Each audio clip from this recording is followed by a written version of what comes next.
अध्यात्म मार्ग पर, आनंद मार्ग पर चलना चाहते हैं तो उनको एक इंद्रिय के संयम के लिए पांचों इंद्रियों पर संयम करना होगा, ज्ञान इंद्रियों पर। एक बात सुधारने के लिए ब्रह्मचर्य का रक्षा तभी वो उपासक कर सकता है जब सर्वतोभाविन ब्रह्मचर्य होगा। एक जनेन्द्रीय के ब्रह्मचर्य की पुष्टता का जब आप लक्ष्य कर लोगे तो उसकी पुष्टता के लिए आपको सर्वतोभावेन ब्रह्मचर्य धारण करना पड़ेगा। सर्वतोभावेन नेत्र का ब्रह्मचर्य, जो नेत्र किसी को भी देखकर भोग कामना कर लेते हैं, भोग बुद्धि से देखते हैं वस्तु को, व्यक्ति को, किसी को भी, ये नेत्र से बेविचार हो रहा है। नेत्र का ब्रह्मचर्य सबसे पहले शुरू कीजिए। आपको वो चीज नहीं देखनी, वो बात नहीं पढ़नी, वो दृश्य नहीं। श्रीमद् भागवत में वर्णन है, कोई पशु पक्षी भी मैथुन कर रहा हो, अचानक दृष्टि गई तो मानसिक प्रणाम करके दोबारा दृष्टि नहीं जानी चाहिए। नेत्र का ब्रह्मचर्य। फिर वाणी का ब्रह्मचर्य, बहुत बड़ा प्रभाव पड़ता है इससे। यदि आप जबान से अश्लील बातें, गंदी बातें, कामुक बातें करेंगे तो आप ब्रह्मचर्य रह ही नहीं सकते। अगर आप वाणी से परस्पर शरीर आकर्षण वाली बातें करेंगे, बट उसको देखा तुमने क्या, बस आप गए। चाहे वो स्त्री शरीरधारी साधक हो या पुरुष शरीरधारी, परस्पर आकर्षण संबंधी यदि वाणी खुली आपकी तो वाणी के बेविचार से आपका जनेन्द्रिय का बेविचार प्रारंभ हो जाएगा। आप रोक नहीं सकते, नहीं रोक सकते। इसलिए वाणी से भी कोई ऐसी वार्ता ना कीजिए जिससे आपके अंदर काम वेदना बढ़े। श्रवणेन्द्रिय का, कान से गंदी बातें, बेविचार की बातें, कामुक बातें सुनना जिससे हमारे हृदय में कामना जग जाए, बिल्कुल नहीं। धर्म की बात, अपने आराध्य देव की बात, शास्त्र सम्मत बात हम श्रवण करें। अन्यथा अगर कोई ऐसा मित्र है या हमारा साथ में रहने वाला है, कोई किसी भी साधक की को लेकर बात कर रहा है, तो भी हमें कान में उंगली डाले नहीं। हम कोई ईश्वर थोड़ी कि हम किसी को संभाल लेंगे, हम अपने को नहीं संभाल पा रहे, हमारे सामने किसी की बात मत करो। ऐसी करना है तो प्रभु की चर्चा करो, अन्यथा मत करो। तो अगर आप श्रवणेन्द्रिय का ब्रह्मचर्य, वाकेंद्रिय का ब्रह्मचर्य, नेत्रेंद्रिय का ब्रह्मचर्य और त्वगेंद्रिय का ब्रह्मचर्य, अनावश्यक किसी को स्पर्श मत करो, तो हमारी त्वगेंद्रिय का बेविचार ना होने पावे। सहसा किसी का स्पर्श, किसी की भी अगर सेवा करने का सौभाग्य मिले फिर उसमें ये प्रश्न नहीं उठता। अगर कोई गिर रहा पड़ा है, भला ऐसी स्थिति में कि मुझे अत्यंत आवश्यक है उसे उठाना, अगर नहीं उठाते तो वो कष्ट पा रहा, अचानक कोई गिर जाए, फिर हम ये नहीं देखेंगे, फिर ये हम सूत्र नहीं स्वीकार करेंगे कि अब हम तो ब्रह्मचारी हैं, अब हम खड़े खड़े देख नहीं। उसको अत्यंत आवश्यकता है हमारी। अब उस समय हम भूल गए अपने आप को और उसको उठा करके अगर हमें अस्पताल ले जाना, अस्पताल ले जाएंगे, जरूरत है हम उसकी सेवा करेंगे। ये सेवा के समय इस सूत्र को न देखा जाए, पर ध्यान रखें, अत्यंत आवश्यक जहां आपके सिवा नहीं हो सकता वहां अगर हमें ऐसा अवसर मिलता है कि सेवा उसे हो सकती है तो हम पहले उसे प्रेरित करेंगे। उपासक को ये बात समझनी चाहिए, मन को समझाना चाहिए, सच्ची मानी। मतलब वाणी में शब्द नहीं होता इन बातों को बताने का, यदि कहीं मन को समझाना चाहिए। देखो, अपने लोग उपासक हैं, हम जहां जहां आसक्त हो रहे हैं उसमें हमारे मन का केवल भ्रम है। शरीर के द्वारों में कहीं सुख है, घृणित द्वारों में कहीं सुख है। अगर सुख होता तो इनके भोगने के बाद हृदय कह देता कि अब कछुनाथ न चाहिए मोरे, शांत हो जाता। फिर ऐसा क्यों होता है कि उसको एक जगह तृप्ति नहीं होती, क्योंकि वहां सुख है नहीं। फिर सोचता है शायद उसमें हो, उसमें हो, उसमें हो। पूरे के पूरे युग के युग व्यतीत हो गए, कल्प के कल्प व्यतीत हो गए भोगते हुए, क्या सुख मिला? क्या स्त्री शरीर सोचता है पुरुष शरीर में सुख है, पुरुष शरीर सोचता है स्त्री शरीर में सुख है, या आदि आदि। अगर सुख होता तो पूरे ब्रह्मांड में पशु पक्षी कीड़ा मकोड़ा सब मैथुन धर्म से युक्त है, ये सब सुखी हो जाते हैं ना। जो जितना भोगा सकते उतना ही दुखी, देख लो, अशांत, क्लिष्ट, परेशान और पापाचरण युक्त। ये क्या है? मन को समझाइए। वैरागी भगवत मार्ग का पथिक मन के द्वारा ऑपरेशन करता है हर वस्तु का। ये सब इसको ऐसा ना समझे कि बड़ी गुप्त बातें हैं। गुप्त बातें हैं प्रिया प्रीतम के दिव्य चिदानंद में रहस्य की। ये गुप्त बातें नहीं, इनको समझो खोल करके। यदि आप किसी भी तरह से हस्तमैथुन आदि के द्वारा, गंदे दृश्य देख करके, गंदी क्रियाओं के द्वारा आप अपना नाश करते रहेंगे तो ना आप इस लोक में सुखी रहेंगे ना परलोक में। मान लीजिएगा, ये बातें न तो कही जाती हैं और न सुनी जाती हैं और न समझी जाती हैं। इसीलिए हमारा बहुत ही आगे की पीढ़ी जो सनातन धर्मावलंबी, जो भागवत, हर देश से महान भारत देश को क्यों कहा गया? ऐसा भी है कि अन्य देश स्वीकार किया जाता है कि वो हमसे धनी है, स्वीकार किया जाता है कि वैज्ञानिक तत्वों में भी वो हमसे आगे हैं, पर भारत को महान धर्मशाली देश कहा गया है। कोई भी किसी भी देश का धर्म गुरु हो हमारे देश में आएगा और हमारी ऋषियों के सूत्रों से ही अपने धर्म को पुष्ट करेगा। साप का मूल जड़ भारत धर्म का है। कहीं भी हो, कहीं भी देख लो, चाहे जिस देश का नाम लो, कहीं ना कहीं किसी भारत के ब्रह्म ऋषि की छाप लेकर के डोल रहा है। भारत भोग प्रधान देश नहीं है, भारत धर्म प्रधान देश है। यहां धर्म गुरुओं के द्वारा धर्म स्थापना करके चलाया जाता है। यहां आज जो हम समझ रहे हैं कि बाहरी परिपाटी हमारे भारत में आ जाए तो भारत आधुनिक और सर्वश्रेष्ठ देश माना जाएगा, कभी नहीं। भारत अपनी परिपाटी से चलता है, तब सब देशों के ऊपर राज्य करता है। किसी भी देश में न पतिव्रता मिलेगी न यति मिलेगा, ब्रह्मचर्य का कहीं नामो निशान नहीं मिलेगा। ये भारत देश में ही मिलेगा। यहां ब्रह्मचारी मिलेंगे, यहां सती मिलेंगे, यहां प्राणपन से धर्म का पालन करने वाले मिलेंगे। अब हमारे जो नई पीढ़ी है वो आधुनिकता को स्वीकार कर रही। गर्लफ्रेंड, बॉयफ्रेंड, कौन सा रिलेशन है? Live in relation. ये हमारे कहीं किसी भी धर्म ग्रंथ में लिखा हो तो आप बता दीजिए। बाल्यावस्था से आज तक जितने भी धर्म ग्रंथों का स्वाध्याय हुआ, कहीं भी लिखा हो तो ये बोलो सर्वनाश का स्वरूप है कि नहीं है?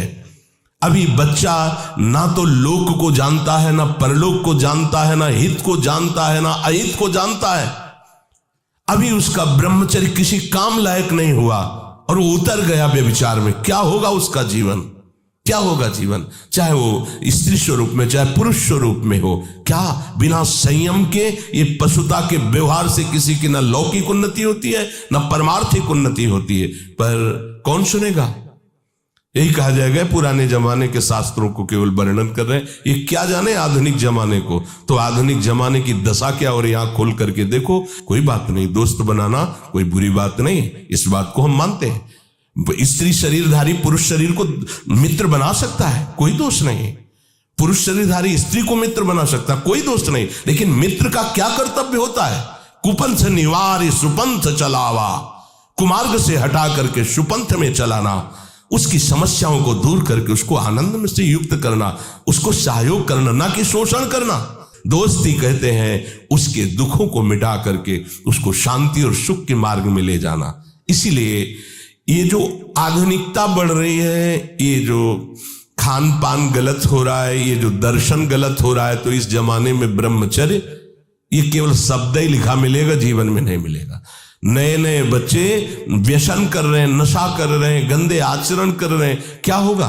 कैसे आगे कोई समझेगा? शास्त्र क्या है, धर्म क्या है, बल क्या है? आज नवयुवक 16 से 28 के बीच में कोई ऐसा नहीं दिखाई देता है जिसमें आध्यात्मिक थोड़ा भी बल हो, काम क्रोध आदि सहने की सामर्थ्य हो। अपने बूढ़े माता पिता को थप्पड़ मार रहे हैं, बूढ़े माता पिता को गाली दे रहे हैं, बूढ़े माता पिता जिन्होंने खवा पिला के इतना बड़ा, उन्हें अनाथालय भिजवाया जा रहा है, उनको छोड़ दिया जा रहा है। आप विदेश घूम रहे हैं, उनके खाने की व्यवस्था घर में नहीं। क्या है ये? आज आधुनिक विद्या का ये प्रभाव है। विद्या विनयम ददाति, जो अपने वयोवृद्धों की सेवा नहीं कर सकता वो क्या विद्या पढ़ा? जो दूसरों की रक्षा नहीं कर सकता क्या विद्या पढ़ा? क्या विद्या का यही स्वरूप है दूसरे का शोषण करना? क्या विद्या का यही स्वरूप है कि शराब पीना, ड्रग्स का ये नशा करना? ये क्या विद्या सिखाती है? वो कहा जाता है आज तो आधुनिक विद्या बढ़ रही, मुझे लगता है संयम में रहना ही विद्या का वास्तविक स्वरूप है। अपनी इंद्रियों को संयम में रखना, अपने को संयम में रखना, बुजुर्गों का, गुरुजनों का, शास्त्र का, भगवान का भय रखना हृदय में। ऐसा नहीं, आप तभी निर्भय हो पाओगे यदि शास्त्र का भय नहीं, भगवान का भय नहीं, धर्म का भय नहीं, तो फिर आप वहां पहुंच जाओगे जहां भय ही भय है। ये जो जितने भी दंड विधान हैं सब उसके ऊपर लागू हो जाएंगे। ऐसा नहीं कि कलयुग है तो आप किसी को छेड़ोगे तो पुलिस आपको छोड़ेगी क्या? यही देख लो। तो ये तो यहां का राजकीय विधान, जो अनंत ब्रह्मांडों का शासन करता विधान है, वो तो किसी की गवाही की जरूरत नहीं, वो तो तुम्हारे मन में ही बैठा देख रहा है। सावधान। संयम एक बहुत बड़ी सामर्थ्य है। जो बच्चे इस सत्संग को सुने वो खुद अपने हृदय में देख ले कि हमारा जो उनसे प्रार्थना करना है कि दोस्त बनाओ।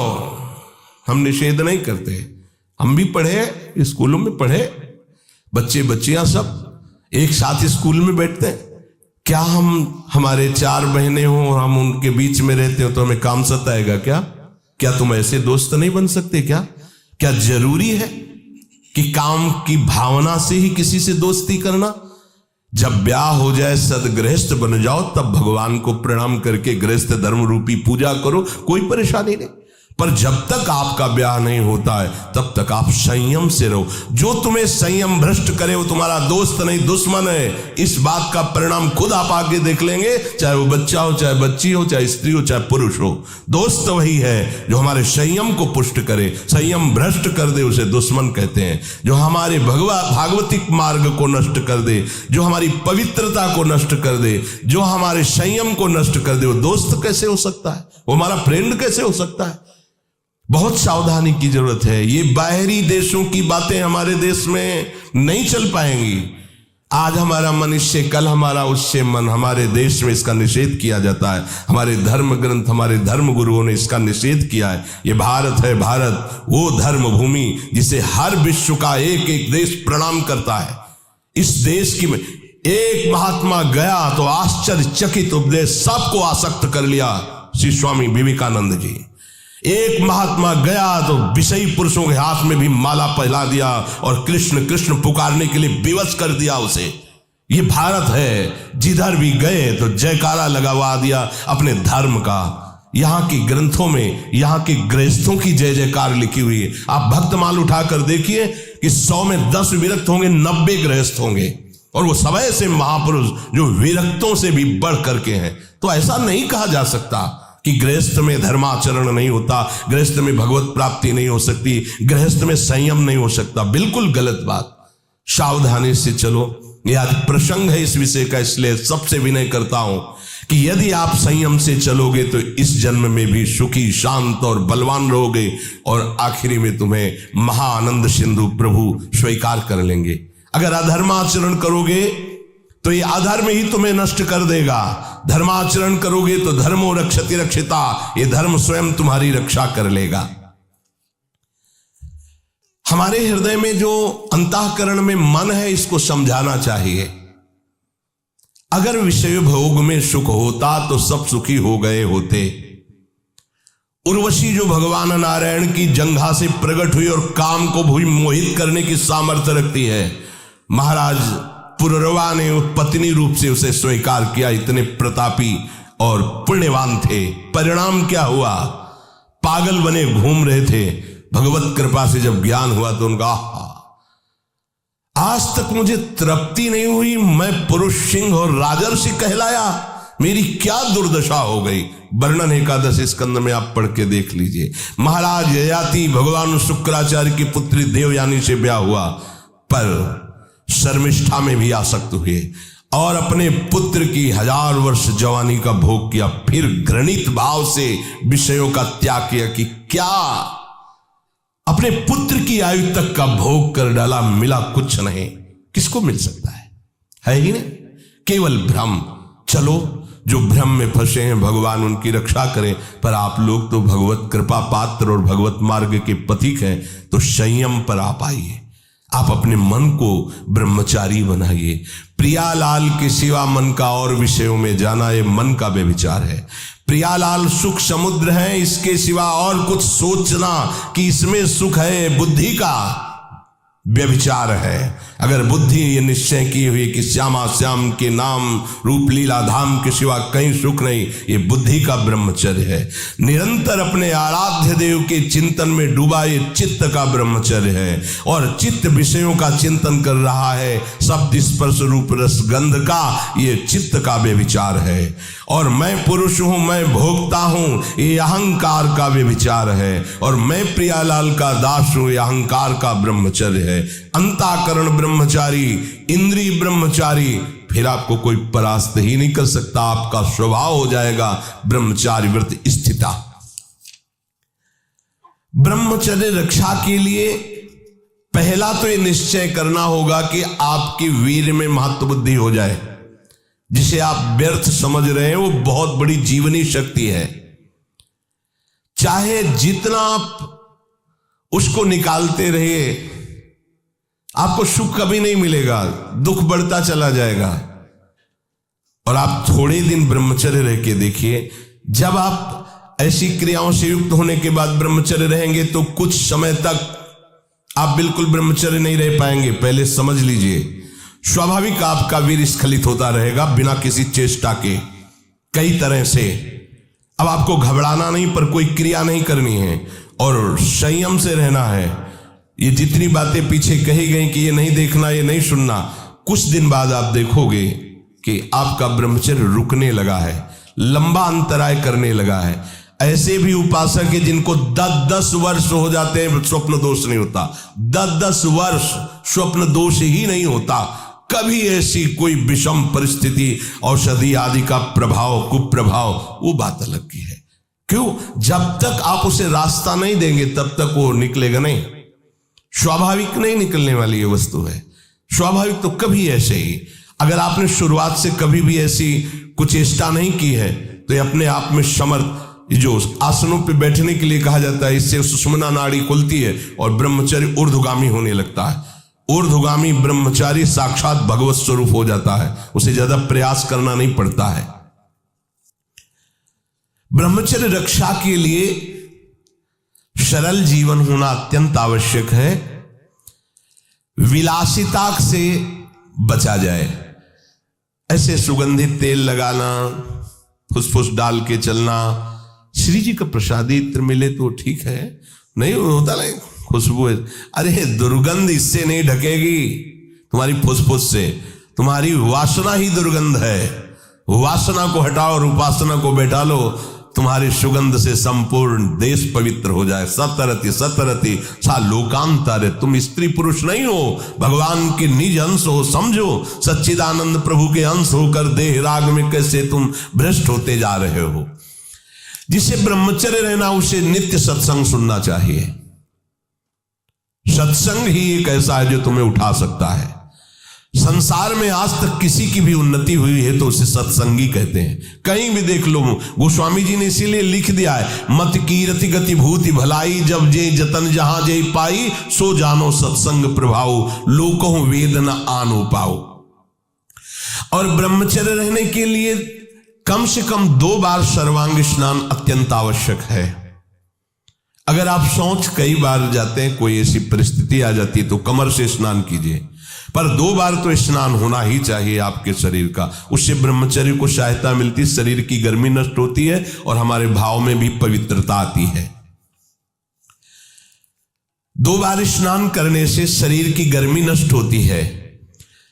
ये महकुआ साबुन और वो जो लगा के जरूरत नहीं है।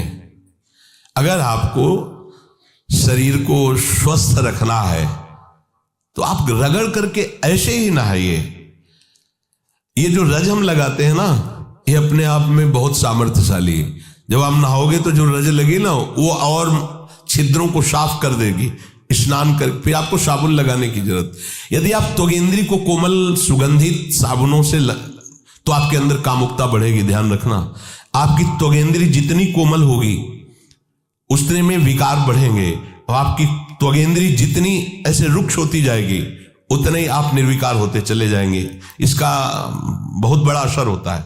कोमल कोमल वस्त्र, कोमल ऐसे त्वगेंद्री बना लेना, ये परमार्थ के लिए ठीक बात नहीं है। इसीलिए सीधे रज लगाओ, सीधे मोटे जो भी कपड़े जैसे मिले उनसे शरीर को ढको, और भगवत मार्ग में चलना है, ये उद्देश्य नहीं होगा तो ब्रह्मचर्य रह ही नहीं सकते हैं। अगर कहीं ऐसा सौभाग्य मिले कि किसी नदी या तालाब में कमर तक खड़े होकर के थोड़ी देर जप करने का, तो उससे ब्रह्मचर्य और पुष्ट होता है, नाभि तक कम से कम। लेकिन अगर ऐसा ना हो तो आप स्नान में सबसे पहले नाभि में ही जल डाला जाता है ब्रह्मचारी के लिए, ये विधान कि ठंडा जल से नाभि आदि से डाल करके। आपके कपड़े भले महंगे ना हो पर स्वच्छ होने चाहिए, पवित्र होने चाहिए। ध्यान रखिए, कपड़े आपके साफ होने चाहिए, पवित्र होने, भले फटे हो, भले वो कम पैसे वाले हो, लेकिन पवित्र होने चाहिए, स्वच्छ होने चाहिए। उससे आपके ब्रह्मचर्य में सहायता मिलेगी। भोजन के तुरंत बाद कभी स्नान न करें। जैसे भोजन किया, शौच लग गई तो बस पेट में पानी नहीं, कमर के नीचे से, कमर से पवित्र। लेकिन भोजन, अगर भोजन पाया और तुरंत पानी डालोगे तो गर्मी सर्दी से आपके ब्रह्मचर्य पर हानि पहुंचा सकता है। यदि आपका पित्त बढ़ रहा है और शाम के भोजन की इच्छा नहीं, थोड़ी थोड़ी तो है, थोड़ी थोड़ी नहीं है, नहीं पाना चाहिए। अगर आप पाओगे तो पित्त वर्धन अधिक होगा, हीट अंदर बढ़ेगी और वो आपको ब्रह्मचर्य में हानि पहुंचा देगी। अधिक गर्म जल से स्नान करना ब्रह्मचारी के लिए हानिकारक है। गीजर का बहुत ठंडी है, आपको ऐसा लगता है तो एक नॉर्मल जल कर लीजिए कि ठंडा भी है और ठंडा नहीं भी है। धुआं उठ रहा है गर्मा गर्म, ये नहीं, ना गर्मा गर्म भोजन ना गर्मा गर्म जल से स्नान। अगर आप ऐसा गर्म जल से ही स्नान करेंगे तो आप बहुत कमजोर हो जाएंगे। ये बात समझिए, ये सब सुखद सामग्री नहीं है जो आप समझ रहे हो। प्रकृति का सीधे वार सहने की सामर्थ्य जब शरीर में तुम्हारे आएगी तो स्वाभाविक ब्रह्मचर्य पुष्ट होने लगेगा और उत्साह बढ़ने लगेगा ब्रह्मचर्य का। हम ये नहीं कहते कि आज से गीजर बंद, कल से नाक बहाओ, ऐसा नहीं कहते। उचित कर लो, इतना नहीं कि गरम गरम, ऐसा नहीं, उचित। स्नान के बाद शरीर को किसी वस्त्र से सर्वांग रगड़ करके पोछिए, साबुन लगाने की जरूरत नहीं, आपका शरीर साफ रहेगा। ब्रह्मचर्य के लिए भोजन में सुधार होना अत्यंत आवश्यक है। एक बार एक बादशाह ने भागवतिक श्रेष्ठ वैद्य को बुलाया और पूछा 24 घंटे में स्वस्थ शरीर के लिए कितना भोजन अनिवार्य है। तो उसने कहा 24 घंटे के लिए 39 तोला अन्न अत्यंत अनिवार्य है। 1 तोला 10 ग्राम, 39 तोला 390 ग्राम। 24 घंटे में आपके अंदर अन्न 390 ग्राम जाना चाहिए। इसके बाद उन्होंने कहा कि इतने से क्या होगा, तो हकीम बोला कि शरीर पोषण के लिए इससे ज्यादा की आवश्यकता नहीं है। इसके अलावा जो ज्यादा खाया जाता है वो आंतों को बोझा देता है, ब्रह्मचर्य की हानि करता है, भजन में प्रमाद करता है और उम्र को नष्ट करता है, समय को नष्ट करता है। कितना? 390 ग्राम 24 घंटे में, मतलब 2 रोटी 1 कटोरी दाल, बस, या आधा कटोरी दाल, आधा कटोरी सब्जी। ये स्वस्थ शरीर के लिए चाहिए, ये कोई साधु का आहार नहीं, ये स्वस्थ शरीर के लिए। बादशाह को उत्तर दिया उस भागवतिक वैद्य ने कि 39 तोला अन्न की केवल आवश्यकता है। देखो, इस पे विचार करो भाई। 390 ग्राम 24 घंटे में अन्न जाना चाहिए। इसके बाद थोड़ा दूध हो गया, थोड़ा पानी हो गया। 390 ग्राम मतलब 400 ग्राम भी पूरा नहीं, 24 घंटे में, दिन रात में। और इससे शरीर स्वस्थ रहेगा और आपकी आध्यात्मिक शक्ति बढ़ेगी। वही तो हम बार बार सत्संग में कहते हैं ज्यादा भोजन जो है ये ठीक नहीं है और उचित भोजन लीजिए। तो आज ये उचित भोजन का भी प्रमाण मिल गया कि 39 तोला भोजन करना है। देखो, करके देखो एक बार। 39 तोला दोपहर में और 39 तोला शाम के, तो 2 बार में कर लीजिए। उपासक को आहार के लिए सावधान। इसके अलावा जो कुछ खाया जाता है वो सिर्फ हाथों को बोझा ढोने का काम दिया जाता है। 2 बार में संभल करके बुद्धिमान भाग्यवान उपासक इतने अन्न का ही सेवन करता है। 2 बार में 39 तोला की बात कह रहे हैं, 2 बार बुद्धिमान और भाग्यवान। और महामूर्ख और अभागा वो अधिक भरता है हाथों में। इसमें वाणिज्य में लिखा महामूर्ख है वो, क्योंकि बेमतलब बोझा भरे जा रहे। देखो, भोजन तुम्हें तार देगा और भोजन तुम्हें मार देगा। तंदुरुस्ती के लिए, स्वस्थता के लिए और भजन के लिए जितना बताया गया उतना ही भोजन करना चाहिए। अब आहार में कह रहे हैं कि सात्विक आहार ही ब्रह्मचर्य को पुष्ट करता है, नहीं तो ब्रह्मचर्य को नष्ट कर देता है। राजसिक और तामसिक आहार ब्रह्मचारी व्रत निर्वाह के लिए नहीं लेना चाहिए। रसीला, हल्का मतलब सुपाच्य और मधुर, और गेहूं, चावल, जौ, साठी, मूंग, अरहर, चना, दूध, अल्प मात्रा में घी, चीनी, सेंधा नमक या पके हुए ऋतु फल, ये ब्रह्मचर्य में सहायक आहार है। समझ लेना। राजसिक आहार गर्मा गर्म धुआं निकलता हुआ नहीं पाना चाहिए, ये हानिकारक होता है। जैसे लोग नहीं होते गर्मा गर्म एकदम ऐसे, वो कितना भी सात्विक अन्न हो वो तामसिक बन जाएगा, उसे नहीं पाना चाहिए। कोई भी साधक कैसे चाय भी पियो, थोड़ा सा हल्का सा उसका गर्मपन निकल जाए, एकदम धुआं निकलता हुआ नहीं, ऐसा। अब देखिए, त्याज्य आहार जो उपासक को नहीं करना चाहिए, अत्यंत गर्म कढ़ाई से निकला हुआ एकदम पकोड़ा गर्मा गर्म से, ये राक्षसी प्रवृत्ति है, नहीं पाना चाहिए। अच्छा, अपने लोगों को तो गर्मा गर्म भाग्य में नहीं लिखा है।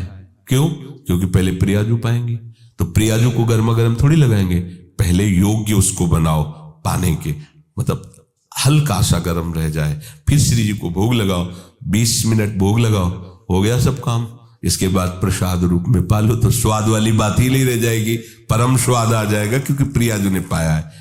अत्यंत उष्ण और लाल मिर्च पर ये एकदम तेल उतरा रहा है सब्जी में, लाल लाल ऊपर नहीं होता जिससे ऐसे, ये ब्रह्मचर्य के लिए हानिकारक है। साधु, साधक, उपासक, चाहे गृहस्थ हो चाहे विरक्त, मत पाना लाल मिर्च पड़ी हुई और खूब ऑयल दिखाई दे रहा है ऊपर से, नहीं पाना।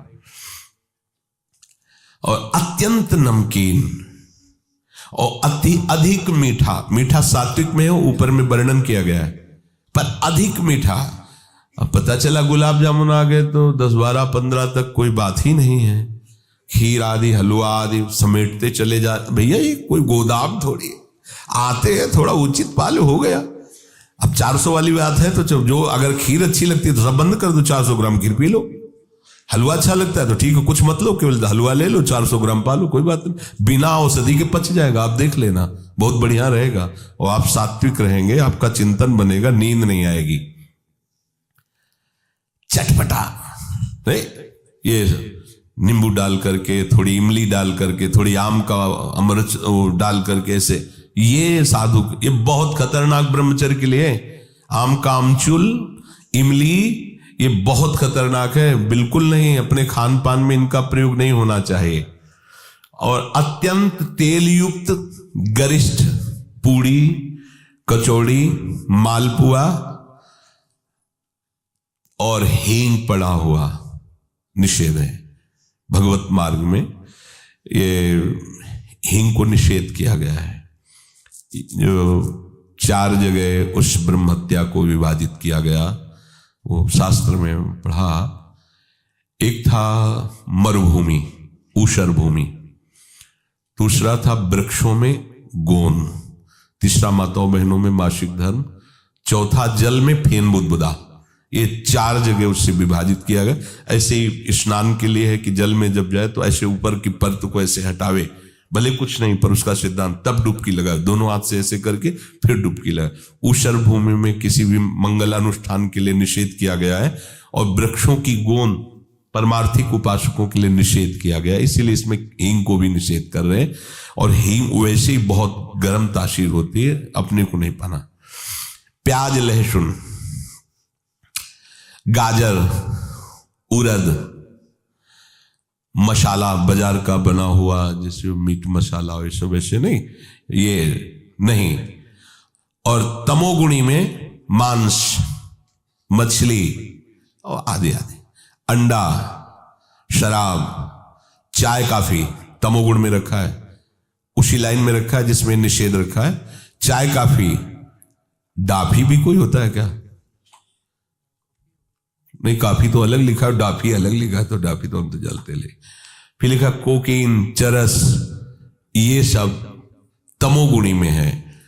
और घोर तमोगुणी बासी भोजन नहीं पाना चाहिए। से कल का बना हुआ रखा हुआ है, फिर आजकल चलता है ना कि उसमें बिजली वाली वो एक छोटा सा ऐसे आता है, उसमें ऐसे अंदर रख दो, गर्म हो जाता है। हाँ, ये साधु के लिए नहीं है तो उपवास कर लो, बढ़िया है। जब मिले तो ताजा भोजन, जो ताजा का मतलब कल परसों का, ऐसा नहीं कर पाना। इसीलिए जैसे ब्रेड आदि हैं, ये आपकी उपासना में सहयोग नहीं देंगे, ये तमोगुण पैदा है। ये अत्यंत तामसिक आहार के अंतर्गत आते हैं। कई दिनों का बना हुआ ये बाजार में जैसे कि ले आए आप, उनको तल के ऐसे, ये सब ठीक नहीं। चाउमीन, वो क्या कहते हैं, सेवई जैसा, ये सब बिल्कुल ठीक नहीं है। ये क्या चल रहा है यार? अरे आटा लगाओ, 4 रोटी बनाओ, श्री जी को भोग लगाओ, पाओ, पेट भरो, भजन करना है। चंचलता, काम, क्रोध, लालच और पापाचरण से युक्त बना देने वाला ये तमोगुणी आहार बिल्कुल नहीं करना चाहिए। जो ब्रह्मचर्य व्रत में रहना चाहता हो उसको सावधान रहना चाहिए कि बासी, बाल पड़ा हुआ, मक्खी पड़ा हुआ, ये भोजन सब अत्यंत तमोगुण के अंतर्गत आता है। दुर्गंध हो गया है या अपना वो स्वरूप बिगाड़ दिया है भोजन ने, फिर भी आप उसे भोजन, या घृणित निंदनीय पुरुषों द्वारा बनाया हुआ ताजा भोजन, घृणित आचरण वाला निंदनीय पुरुषों द्वारा बनाया हुआ ताजा भोजन, वो भी घोर तमोगुण होता है। अब पीछे शीशा में जो सामान है वो तो बढ़िया चमकती हुई, लेकिन पीछे कैसे बन रही, कैसे तुम्हें पता चलेगा कि बनाने वाला कौन? बेचने वाला तो चंदन तिलक लगा के बैठ गया, सामने बॉक्स में बहुत अच्छी उसकी पोजीशन दिखाई दे रही भोजन की, लेकिन पीछे जो बन रहा है वो कैसा पुरुष बनाने वाला है। इसलिए उपासक को खास बात ध्यान रखनी चाहिए कि मांग के भले किसी के यहां से पालो, लेकिन बाजार का भोजन नहीं ठीक है। आप समझो इस बात को, एक दिन पाओगे, 10 दिन के लिए तुम्हारी बुद्धि बिगड़ जाएगी। तामसिक आहार राक्षसी बुद्धि पैदा करता है, राक्षसी बुद्धि। ऐसा रोगी, दुखी, बुद्धिहीन, क्रोधी, लालची, आलसी, दरिद्र स्वभाव, अधर्मी, पापाचरण, अल्पायु हो जाता है जो ये तामसिक भोजन करता है।